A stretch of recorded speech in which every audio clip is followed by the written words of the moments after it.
everyone. My name is Mahesh Dattani, and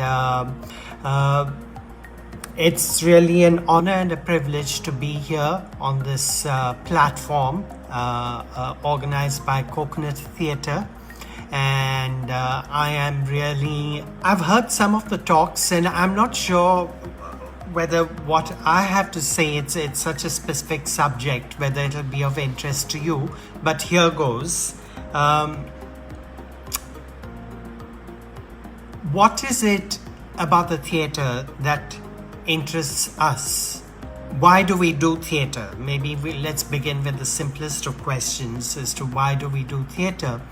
Since this is not an interactive platform, in my opinion, the unambitious actor does theatre to display their abilities or talents. The unambitious director does theatre to display their vision of a particular text. The unambitious writer writes to dazzle. I think these are very limited focuses. We all do theatre, whether we're writers or whether we're directors or actors, because we want to tell a story. And when we do focus on that storytelling, the audiences love us. And as you all know, it is an actor's medium because it's everything builds up to that amazing chemistry between the audience and the spectator and the performer. And that is something which the theatre offers, which film or the digital platform like this one doesn't really offer you. Is that,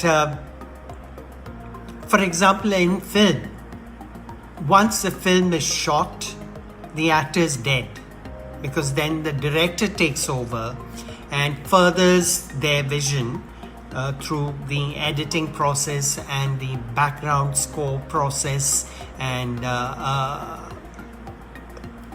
tells the story through his or her idea of the rhythm and pace. Whereas in the theatre, the actor does it all. The rhythm and pace is created by the actor on stage, and there is no director. Unlike a conductor of an orchestra, the director is not there. So it's entirely the chemistry between the audience and the spectators. So where does the writer fit in to the scheme of things? It's like the origin, like how do you give birth to something? So to me, one thing we all have in common, whether we're playwrights or directors or actors, is that we all come together to tell a story. We all have a story to tell. There's nobody amongst us who doesn't have a story to tell, and we've all heard stories. Now, here's the thing, is that when we tell a story, like if I were to ask you, give me a story about what happened to you, right? You will say, yesterday I managed to get out of my building and there's a lockdown and I saw a fight, and then there was this policeman who came there to stop this thing. Now, immediately when you're telling a story, you're telling it in the past tense. When you tell a story in the past tense, the person listening to the story knows that you know the ending because it's already happened. The difference between telling a story in the theatre is you tell it in the present tense. So if the same story, if you were to tell it in the present tense, right? That is, I go out of my building, there's a lockdown, I don't see anyone on the streets. All of a sudden, a gang of people appear. There's a fight. Wait, they're not fighting, they're playing, I think. But amidst that playing, there is a fight. I don't see very many people wearing masks. It is quite dangerous what they're doing. I don't want to be near them, right? So as you could see that the minute I tell the story in the present tense, right, the listener is under the illusion that I do not know the ending. And to me, that is the difference between if we say that all of us are storytellers, that's true, right? But all of us are not writers of stories, whether, whatever form you choose, because we do not tell the story in the present tense. So if you want to be a playwright, the first thing that you need to do is to learn to tell a story in the present tense. And we're all in the theater, we all come together to tell one story, and we are aspects of the story that we're telling, where we're telling it deeply, we're telling it widely, we're telling it with height, depth, using all the 6 directions of time and space, using time for movement. We tell the story. And I think with that common vision, theater can be magical, and you can have the audience literally begging you for more, loving you as actors, and loving the writing as well on hindsight, but not when they're watching the play, because it's the actor's job to completely engage the audience. So as a playwright, my job is to tell a story in the present tense, right? In a way that the director, the actors, and all the people who are in the collaborative process can add texture to it, tell the story, adding their elements to it. So that's the first thing, is how do you tell a story in the present tense? Let me go to another question as to why do we go to the theater.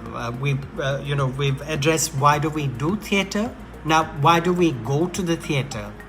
What is it that we want? Like I said, when you tell a story in the present tense, immediately you have the listener's attention. But as someone wisely said, that the only story we want to listen to is our own story.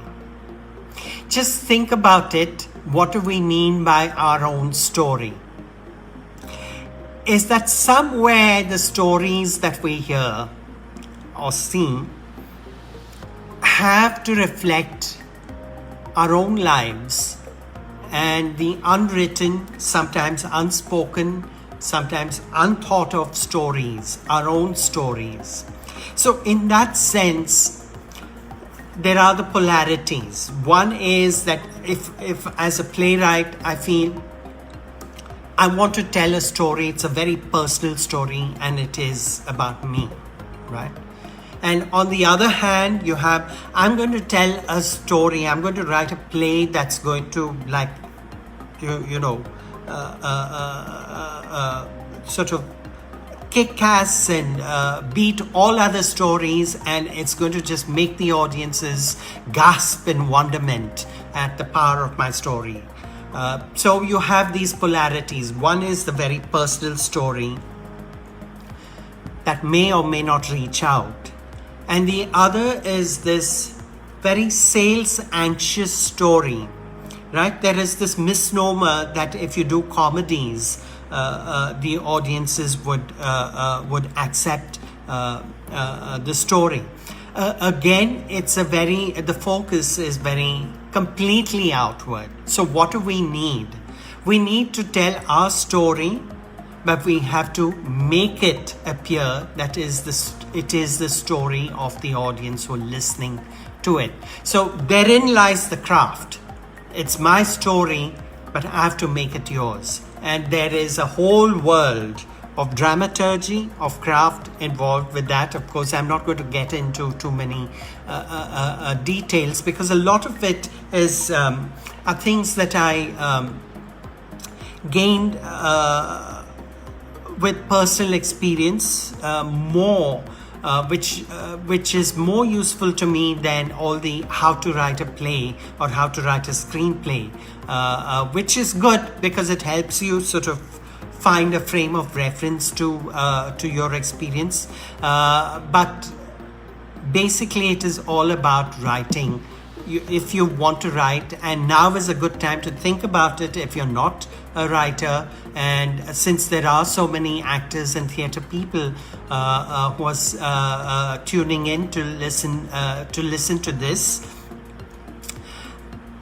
I think even if you don't want to be a playwright, if you want to be an actor, the experience you will have just attempting to write a play is going to help you. As a director, I think that experience is going to further your cause greatly, because as I said, it begins with the writing, and every director, every actor doing text-based theatre needs to understand story, and there is a process of script analysis, then there's a process of character analysis, which I'm not going to go through in detail over here, but it begins with the text, and so theatre begins with the writing. Now, here is a bit like, who are we writing for? Right now, that's a very big question, and we all have our assumptions as to who our audiences are. But I just want to bring your attention to the words used to describe the people who are experiencing theatre, right? One is, we call them audience in English, audio, which means that people who hear you are your audience, right? Then the other word, very Aristotelian in the sense it's one of the elements he mentions, is spectator. Right, spec to do with vision. So the one who sees is the spectator, right? So it seems like we sort of alternate between audience and spectator. But I think it's interesting to look at the word used in the Natya Shastra, Bharat Muni, and of course expounded later by others, especially Abhinav Gupta. The word is rasik. The one who tastes is a rasik, right? Now this brings in an entirely different sensory perception from audience and spectator. So I think the word rasik is probably closer to what an audience seeks, and it defines the objective of the playwright, the director, and the actors and the scenographers, costume designers, is that all of us collaborate to create that experience, to create that taste. It's like creating an elaborate meal and all the ingredients in the right proportions that go into it. When we say rasa, it is, yes, it has to do with the sensory perception of taste, but I think it resonates, it's poetic in that sense. So I would like to use the word experience. I know that a lot of people translate rasa as emotion because the definition, the categories of rasas are very much connected with emotions. But I think the word experience resonates better with me, and I think it's closer to the essence, the taste is what we're looking at. So as we've seen, that our objective is to create rasa, then is to create that experience, and how we do it together is the magic of theatre. But again, it begins with the writing, because the different theories about it. One is that the rasa is inherent in the writing, and the job of the actor and of course the director is to draw forth the experience from the text. Now, I don't completely agree with it, but I'm not an expert on rasa theory. And the other is that it is the power of suggestion, right? That it is the dhvani. Again, dhvani is a very interesting word. We use it orally very often, but again, it resonates. See, the word resonates also has resonance. It resonates to mean vibration, because that is sound, isn't it? So in that sense, there is the other theory where rasa is implied, right? That there is a power of suggestion, which I think is far more truthful. And especially if you look at the aesthetics of modern theatre, very rarely are the emotions prescribed. We do not, that is not the fashion today, and I think it is the power of suggestion which makes it so powerful.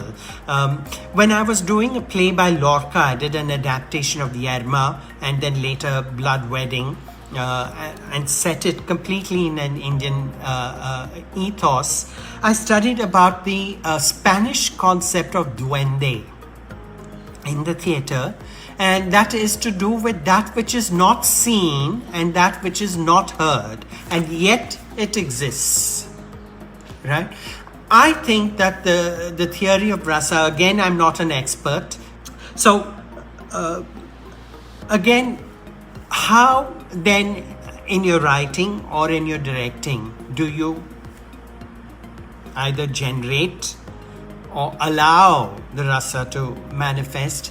I think it comes first with a deep understanding of the story that you're telling, because all the answers lie in that. And then of course there is the craft, right, which is the natya dharma, which you need to sort of experience, understand, train, whatever it is a doing art. So one way or another, you just have to imbibe that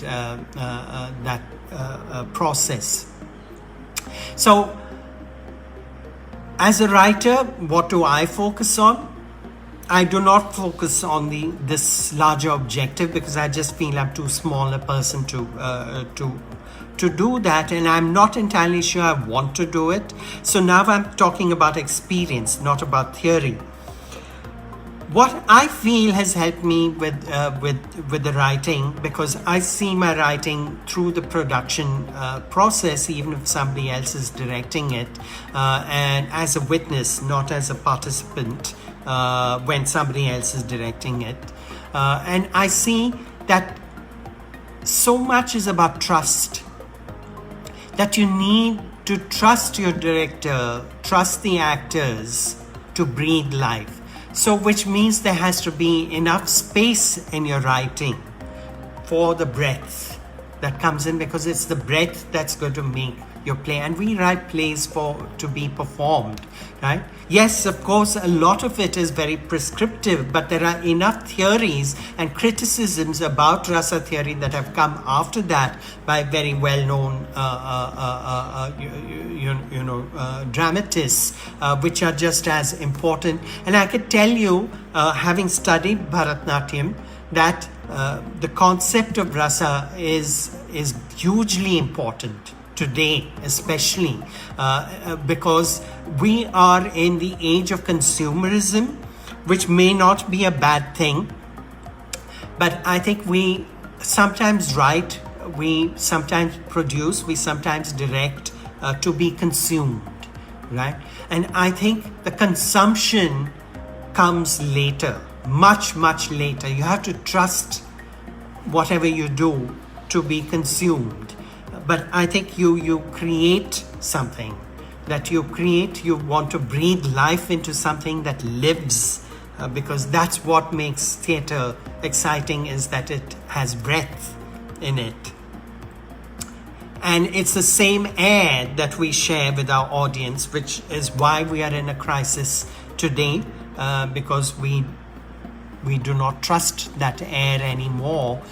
So it's literally as if the artists breath has been taken away from them. That was a diversion. I don't want to get into a kind of oh, woe is us, what are we going to do now kind of situation. But to me, it begins with small things. It's always one brick at a time. Like I've been asked this question very often, what is my process? How do I go about it? Now, I heard a lecture by Paula Vogel, who is a brilliant playwright, and you must read her, How I Learned to Drive, Baltimore Waltz, brilliant plays. She won the Pulitzer, I think, for How I Learned to Drive. And in the lecture, she uses a word which I have adapted. She uses the word plasticity, right? Now, when we use the word plasticity, we immediately think of plastic, right? But plastic it's not fluidity, but I think it's this ability to shape and reshape oneself. And I think that's hugely important in a collaborative process like the theatre. She doesn't use the word environment, which is what I used for a very long time, and I could see why after she explained why plastic, because environment again is somehow associated with the style of theatre which brought in naturalism or realism, where the focus was on the environment that the characters were in. But let's not go into that. The word plasticity, I would loosely translate, and poetically mind you, because it's not a literal translation. I think molding is good. I think the ability to mold, yes, so moldability in that sense, I would agree with you completely. I think I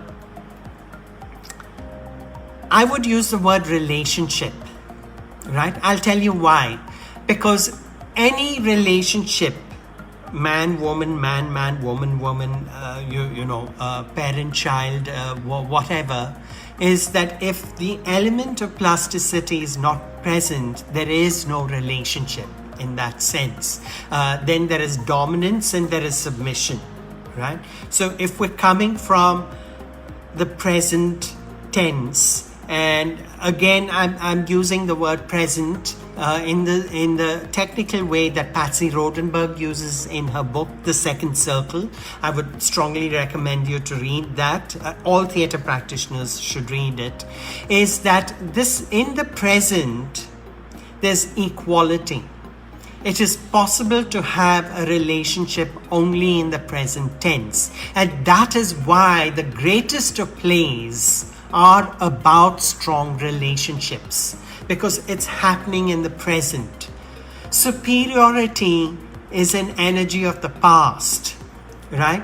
I feel inferior to you because of my memory of my social upbringing, or I feel superior to you because of my memory. So it is coming from the past. It is coming from a sense of status that has memory. Right? So technically speaking, and I'm just putting this in a nutshell, is that the present tense is about equality, because I respond to you, you respond to me by what I'm doing, what I'm breathing, what I'm saying right now. And I think that is the illusion as writers, as directors, as actors we need to create. Because if I go to the theatre or a dance performance, no matter how skilled everything is, yes, everything is arranged, right? This comes after this, and the causality of time is fixed, because for the audience there is a temporal causal pattern already in place, because they come to see the play at 7 and they finish at 9 or whatever time it takes, but it is linear. Their time structure is linear, right? But within that linear structure, where do you transport them, right? Once you engage them in the present, you can transport them anywhere and actually suspend not just their sense of disbelief, but suspend their sense of time. So very often when you see something interesting, one of the reactions is, oh my God, I didn't know, time just went by. I didn't know it was 2.5 hours long. And we've seen some boring stuff which is about 45 minutes, and you're already looking at your watches. Well, watches are obsolete now. You're checking your messages on your cell phone, or you're just sort of scrolling your screen and things. We've all been through that, right? So what is it that makes the difference, right? It is telling the story very much in the present. I think that is the key to successful writing. Telling a personal story. By personal, I don't mean autobiographical. By personal, I mean that it has to come from an interpersonal, intrapersonal relationship. That's one of the relationships, the plasticities that I would like to talk about. The other one, which is a little more specific, because all this is a little grand and very beautiful.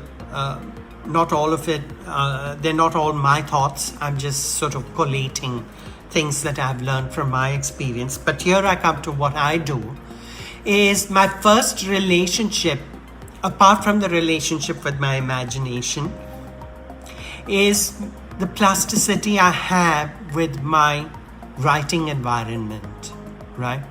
That is my desk where I'm seated right now, right? My laptop, and the time of day, right? There is a certain pattern. And I think the relationship I have with that pattern is that this is the time that I will give to my writing. That everything else has to be set aside. The phone can go on airplane mode, right? And ideally, your laptop should also be on airplane mode, or whatever way that that there are no messages propping up, and you wait. You have to trust this relationship, this plasticity with your workplace.